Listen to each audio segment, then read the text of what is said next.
Good evening, everyone, and welcome to what could be the very last FPC NHL roundtable of the 2020-21 NHL season as the Tampa Bay Lightning, Jim, are looking to go for the sweep and back-to-back cups. Yes, we are finally at that point where the NHL season could really come to a conclusion tonight, and I'm going to jump right into it, Jim. I'm going to ask you, is it going to happen? Is it going to end tonight?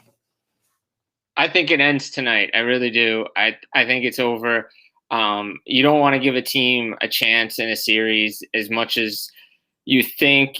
Montreal may not have a chance down 0-3. I mean, it's only been done one time in a Stanley Cup Final, but you can't give a team like Montreal any momentum. I think it's over tonight. I think Tampa Bay looks too strong. They're on a mission to repeat, and John Cooper may have not liked what the mayor of Tampa Bay had to say today, bring it back, win it in front. There's a part of me that would like them to win it in front of friends and family because they're not going to be across the border. But I think they get the job done tonight. All right, that's it. We don't need the rest of the show. We're going to say goodnight. Thank you very much. No, all seriousness. Yeah, we're sitting here. I think there was some worry going into this series that it would be a little one-sided. And I think we all recognize going into it that Tampa was obviously the more talented team, no doubt. The Montreal Canadiens, they had a really nice run. They've run into a buzzsaw. And I mentioned, looking to, sweep the Stanley Cup Final. It would be the first time in 23 years. And I got a little treat for you, Jim. I got a little treat for you.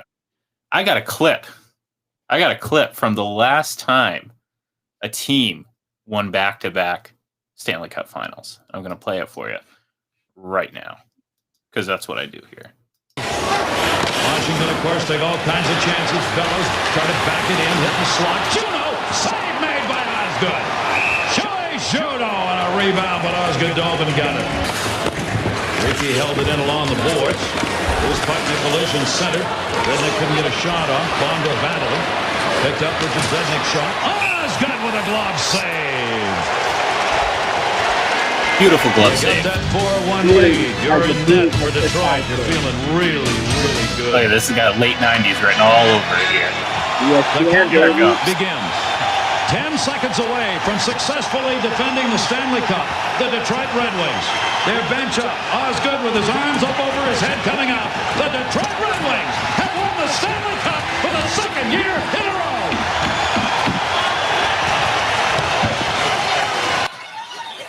Now, of course,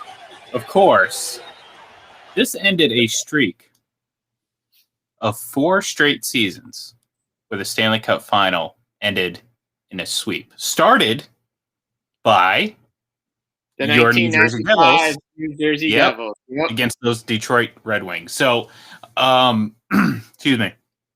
It hasn't happened often. In fact, in the 1990s, it happened four times. Excuse me, happened 5 times. You would know that already if you read my NHL notebook this morning. But only one other decade has it happened at least 5 times, and that was the 1940s. So the point is, it doesn't happen 20 times overall. Look, I'm with you. I think it ends tonight. Although, as I mentioned earlier today in one of our group chats, I thought, well, maybe they won't be that disappointed not to lose or not to win this game and bring it back to Tampa. And I say this, and look, I hate the mentality of, we'll lose this one, or like in football, especially when you're going for undefeated. No, it's better to lose one than to try to go undefeated. No, it's better to win every single game that you have. But in this very rare situation, the Tampa Bay Lightning could win back-to-back Stanley Cups, and in each situation, not have a single family member, friend, or any sort of normal celebration on the ice because of COVID. And just obviously last year in the bubble, and then this year just happening to have potentially winning it tonight in Montreal. So,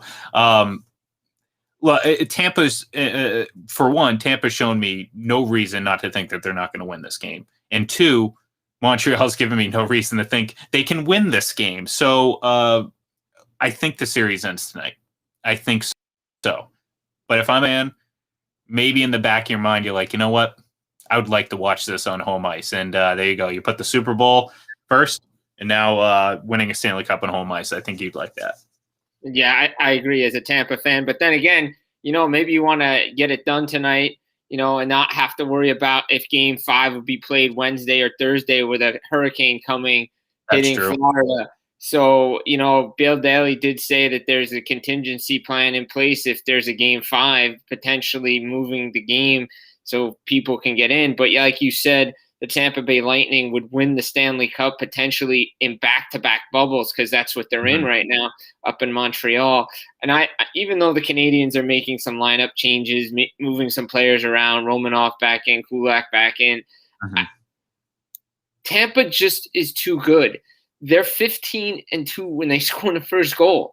This team, both teams can score and then win with the lead. But the Canadians have been chasing every game. And their chance to make this a series was in Game 2. And they've led for 0 minutes, 0 seconds, 0, 0, 0, 0, 0, 0, 0. But like I said, the turning point in this series was Game 2 with 0.3 seconds left when Blake Coleman scores the diving goal. It's a different game and potentially a different series if Montreal gets out of the second period, and all you got to do is beat Vasilevsky once. Now you got to beat them 4 straight games. They're having a hard time scoring goals as it is. And against a potential Conn Smythe Trophy winner, if I had a vote, I would vote for him because this is his playoffs. Last year, the Lightning won because of the players on the ice. This year, they're getting this far because of Vasilevsky, because he's what he's done. And don't forget what's on the line in what he does in closeout games. So, I mean, guys, 4-0 with the S word in 4 games going back to last year. So think about that for a minute. He comes up big in closeout games. He's already got 4 shutouts under his belt this postseason, and I could have used a couple more in our playoff pool, but I think I'm a little bit too far behind to pull this one out. And we're going to get to the Conn Smythe discussion here in just a minute because I think it's not premature at this point to talk about it. But on top of just the insurmountable odds of coming back, first of all, Tampa doesn't lose back-to-back, let alone 4 in a row. So you're hoping or you're wishing that you can make them do something that they're just seem incapable of doing. It seems impossible at this point for them to win or lose that many games in a row. Not to mention, it's just you sort of mentioned it. It only has happened once in the Stanley Cup Final, and that was 1942. Now, I will say this: if there's any sort of, well, maybe we have a chance. Of the 4 times it's happened, twice it happened in this last decade. Well, the 2010s, the 2010s. And twice a team has forced a Game 7 in the last decade, down 3-0. Nearly, the Los Angeles Kings nearly lost the Stanley Cup that way. So there's a chance. I'm not saying that it's impossible. I'm just saying that it's almost impossible for them to come back in this because again, we're not talking about just the games, not the win, the 3 wins, the 0 losses. It's just there's a talent gap that is just not going to be closed in the next 5 days, assuming that they're able to play a couple more games here. Maybe, again, we talked about this early on in the series when we kind of started to see, okay, maybe this isn't going to be as close as we kind of thought it might be. Maybe this is the gentleman's sweep. Montreal gets this one. Montreal, last game in Canada or last game at the Bell Center. Maybe they sneak one out. Maybe the Lightning, not on purpose, but maybe they overlook and they're just thinking about the cup because that's all they've been thinking about for the last, 48, 72 hours almost since the end of the last game. They're going to hoist the cup. It's going to happen. Maybe they trip up a little bit today to allow Montreal to sneak one out. But again, you're talking about a team that has led for 0.0 seconds this entire series. So I I don't know. It's tough, and I'd like to ask you what player needs to step up for the Canadians, but I feel like we just have to list every single player because that's what it needs. I mean, I'm serious. Like, I mean, look, we talked about how great Carey Price has been leading into this series. He hasn't been what he needs to be. And even if he had been, I don't know if it's going to be any different, So, yeah. So to me, I don't. The Canadians need a drastic change in forward. The Canadians need the Monstars from the original Space Jam movie to come down and steal the talent from the Tampa Bay Lightning, and that is literally probably the only chance that the Canadians have to win a game, let alone win the series. Yeah, I mean, look, you talked about it. I mean, the Lightning. I mean, what are they, like 16-0 or something when it comes to going back to last year when they lose a game, they win the next game. There's something like that, something crazy. They're 14-0 against the Canadians alone since 2018. They just beat the Canadians. And Vasilevsky's 11-0 against the Canadians, including postseason and the regular season. So I mean, the numbers don't lie, and it's a daunting task. And you just don't beat this team 4 straight. The last team to do it was the Columbus Blue Jackets, and they swept them out of the playoffs. And from then on, the Tampa Bay Lightning don't lose in the Stanley Cup playoffs. This team is just too good. Montreal, like you said, the talent difference is there. I mean, again, their chance to win was in Game 2, and they didn't do it. And they got off to a slow start in Game 3. Two bad goals that Carey Price doesn't see. The second one he probably should have stopped. And that's another thing. Look, the Canadians' defense has played so much coming into this, especially their top 4. And what do they do in the first 3 rounds? They let Carey Price see everything. In this series, he hasn't seen everything, and it's going in the net. And when your top pair has played that much going back to the end of the regular season, you're going to be fatigued. And Lightning are just – and again, the mistakes, wrote about it on the site here on Full Press. You can't make mistakes against this team. It ends up in the back of your net. It doesn't matter if it's one. One mistake is all it takes. And the Canadians are making too many in every game. And that's why they're not winning.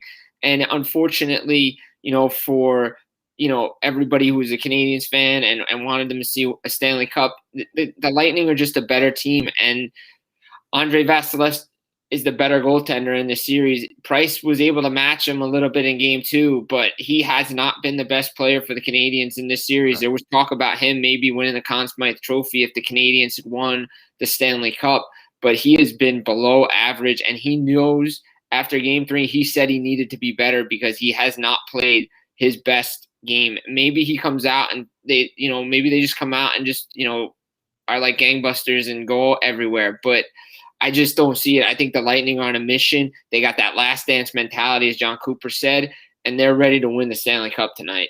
Yeah, and let's not forget, this isn't a team on the cusp of winning their first cup. So, these jitters or maybe this anticipation might be more tempered for the Lightning because, look, it's the same team, that won a cup a year ago or whatever the math is. 9 months ago. Yeah, 9 months ago, whatever it was. I don't even remember. What is it, July now? I don't who knows. Happy 4th of July to everyone in the United States. So, maybe they're not going to feel that type of nerve and they're just going to go out, business as usual, go out, take care of business, and, kind of just get done what needs to be done. Okay. That's what the Lightning are going to do. I look at this team and like you said, it's talent. Carey Price, even if he has played better than he has so far in these first 3 games. Like I said before, I don't know if it's going to make that big of a difference. However, like you said, though, his sub 900 save percentage is not going to cut it. I think last I saw it was sitting at 884 or 885 or something like that. And that's subpar by any stretch of the imagination. And, you're expecting Carey Price to, if they're going to win the series, you need 9-6, you need some record setting numbers over the course of about 4 or 5 games for Carey Price, and you're just not getting it. And look, this series is not on him. I mean, we talked about it before as an insurmountable hill for them to climb to begin with, let alone being down 0-3. So now that Chris has finally joined us. I think it's appropriate. You kind of already mentioned, Jim, who you got going for the Conn Smythe. Actually, you know what? Before we jump into that conversation, I want to get Chris's thoughts real quick on kind of what we've been talking about. Do you think this series ends tonight? And is there any chance, any prayer, anything that tells you that, well, don't sleep on the Canadians quite yet? I wish I could be the bearer of better news for the Montreal Canadiens, but after what I saw this afternoon with them basically saying, well, Jesperi Kotkaniemi, it's nice that you had these somewhat clutch goals and you're pretty good, but in so many words, we think your youth is not useful in this lineup. So, nope, you're scratched. Combine that with the fact that, look, they have not been in really any game of this series except for the first 2 periods of game 2. That's it. And when Blake Coleman scored that goal, that was pretty much just about the series. So you must have been paying attention to this before you joined us, because Jim was. I literally just could not get in. It was hysterically funny. I mean, you have to laugh at these things. But basically, what you have is I am getting my nightmare bear ready, complete with broom, and Liam, we will definitely be talking about football season and college football season to come because, yeah. Yeah, to you. It is pretty much it is barring some miracle. Well, it is. Well, the good thing is this is going to be a shorter than normal off season. With the season ending, now it would have been nice if the Canadians would have helped us out a little bit and extended it another week. But we're going to have about 2 months essentially off before the season gets going again. So that's the one silver lining here. So okay, back to the Conn Smythe. If you missed it earlier, Jim kind of gave away his answer as to who it's going to be. I've kind of given away how I see it playing out. So I'll give you my top 3, let's sort of say, and let me know what you think, and then I want to hear what you guys think. Andrei Vasilevsky, Jim and I have already kind of talked about how important he's been. Just in general, we've talked about it on these little snippets that we do here before, and it's hard to look past it. Now, number 2 on my list, Nikita Kucherov, once again leading all players in scoring in the playoffs. He's getting it done in the assist department this time around with, I believe, 24 assists and maybe like 8 goals or something like that. Perfectly fine choice. Wouldn't be upset if he ended up winning it. Maybe you could have made an argument he could have won last year. Victor Hedman, no complaints there. Like Jim kind of alluded to, last year was such a team effort across the board from the Lightning. And it was again this year to some extent, but really Andrei Vasilevsky, in my mind, was the guy who really stood out for really large chunks of this, including here down the stretch. 4 shutouts this playoff season, I've already mentioned. Potentially could get another one tonight. And so, yeah, I think it's really a 2-person race between those two. Going into the final, I would have said Braden Point was right in the thick of things, coming off that 9-game point streak or 9-game goal streak. But it kind of really speaks to how well those other 2 have played and continue to play, that he's kind of a distant third on my list. So thoughts, concerns, comments, anything like that, disagreements? I mean, I would agree with that list. I mean, I think it's a 2-horse race between Kucherov and Vasilevsky. And as we said in our chat earlier today, you can make a case for either guy. I'm going to go with Vazzy just because of how important he's been to this team, especially in the first, couple rounds of the playoffs. And even now, I mean, look what he did in Game 7 against the Islanders. If Beauvillier's goal goes in, that's a different game. He's made some big saves in closeout games. I'm going with the goaltender on this one. As much as Kucherov and his points, 32 points right now through the playoffs. I mean, some guys didn't even get 32 points in 56 games. So, I mean, what he's doing is he's making up for lost time, Yes, he is. But to me, I think it's Andrei Vasilevsky, but I'm not going to have a problem with either guy. Yep. What do you think, Chris? I'm kind of the same way. I mean, you can't beat this. But here's the thing with Vasilevsky, and you gotta think about this in this sense. Okay, did it last year. obviously he had to because of the play-in round. He had to win 18 games last year. And that was look, barring he gives up a bunch of goals tonight, guys. He's going to have 2 postseasons in a row where he made 20-plus game runs with a goals against below 2. Now, look, I know people want to poo-poo goals against and say, well, it's this team stat X and Y and everything else. But that's a run of 46 games between the 2 postseasons. This isn't some little he had a few really good games mixed in. This is pretty much next level ridiculous. His quality start percentage alone, guys, in this playoff is .714. I dream of stuff like that, and besides the 4 shutouts, obviously the minutes played, et cetera, the .938 save percentage. I mean, you could legitimately keep going with this, but I think the scary part about this is, if you look at some of the real advanced stats from, say, the last couple years with him, it's frightening. I mean, it's really frightening. In the playoffs, by the way, his penalty kill save percentage is up to just about .900 right now. Which, I mean, it didn't start out that way, obviously, because of the series against Florida, but over the last 3 series, it's above .900. So even that, which, by the way, league average is .870. I mean, there's a level of ridiculous. He's right now he's sitting at a playoff just overall. This is what we're talking about Andrei Vasilevsky. Some pretty notable company that he's joined. He has a .608 winning percentage across 70 playoff games. 76 playoff games. That would be 5th all time. No, I'm sorry, 6th. Apparently I can't read or do math and count on my fingers, but just behind guys like Patrick Waugh, Grant Fuhr, Jacques Plante, Billy Smith, Ken Dryden, those guys. Just those guys. Just past Jerry Cheevers, not too bad. Chris Osgood, Jim and I, we saw him in that clip just a moment ago talking about the last time a sweep, a back-to-back series or sweep, actually both. Well, not back to back, but the last time a sweep occurred, we saw that Red Wings highlight. Look, I mean, it's hate the Lightning all you want, complain about the loophole when it came to how they managed Kucherov. By the way, those Blackhawks of 2010, and I believe I can't remember who.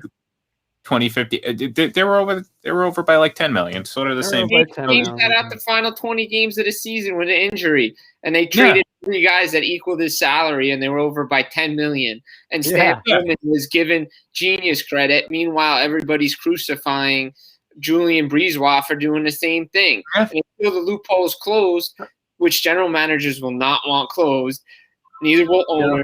This is still going to happen. Yeah. Oh, of course. I still remember laughing. It's like, Patrick Kane's injured, really? Like, and they came up with the cockamamie excuse that he had a grade 2 knee sprain that would keep him out for exactly 2 to 3 weeks that was remaining in the regular season. And I'm laughing hysterically. I'm like, wow. Now here was the problem with it. What are the beat writers for Chicago at the time, who's no longer there? I believe they're in Vegas now.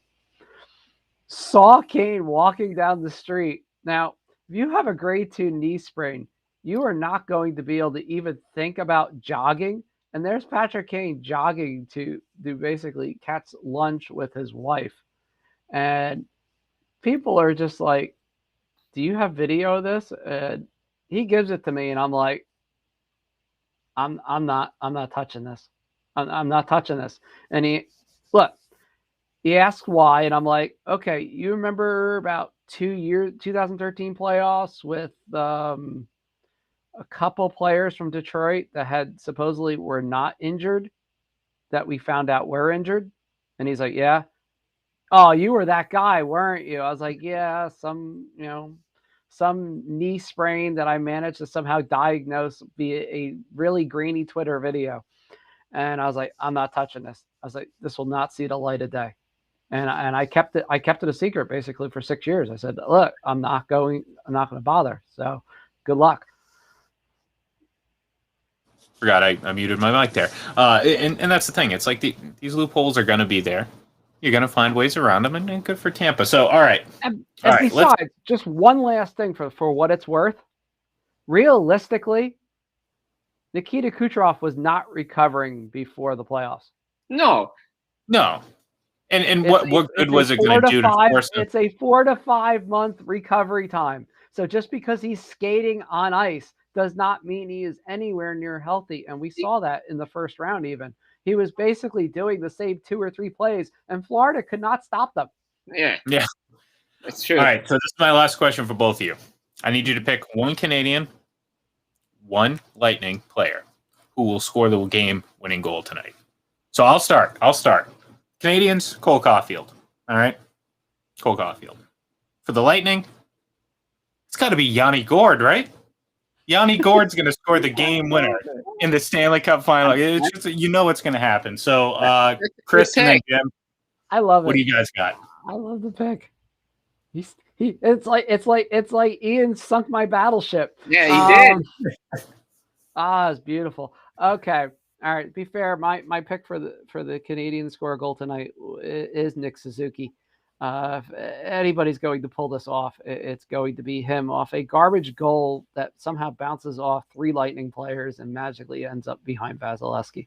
Look, he kind of scored a goal like that already in this series, so it makes some kind of sense. Why not? For Tampa, obviously, I'm going with one of the guys that, let's face it, I have my former Devil envy here. It'll be Blake Coleman. Jim? All right, what's for me, you? for the Canadians, if they're going to win, give me Corey Perry. He extended the series last year against the Stars when he was there to Game 6. I'll give me Corey Perry, and then I'm going to go with the guy that did it last year for the Lightning in Game 6. Braden Point gets the winner tonight and ends this thing. Well, there you have it, folks. Why do you even need to watch the game when we already told you what's going to happen in multiple realities too? So, folks, thank you very much for joining us. Hopefully, we're being a little selfish here. Hopefully, there's another game so we can come on here once again and entertain you guys. Hopefully, entertain you guys. And if not, keep an eye out on Full Press NHL on Twitter for off-season video. We're going to have some draft coverage right here broadcasting, so definitely stay tuned for that. But like I said, in the meantime, give at Full Press NHL a follow on Twitter. I got so many Twitter accounts running through my head, I got to keep track of them. And of course, go to fullpresshockey.com and check out all the great work over there. Folks, enjoy Game 4 as much as you can, Canadians fans. Hey, what's another year in a streak that's hitting a 29 right now? So have a great night, enjoy the game, and we'll talk to you soon. Have a good night, everybody. Have a good night.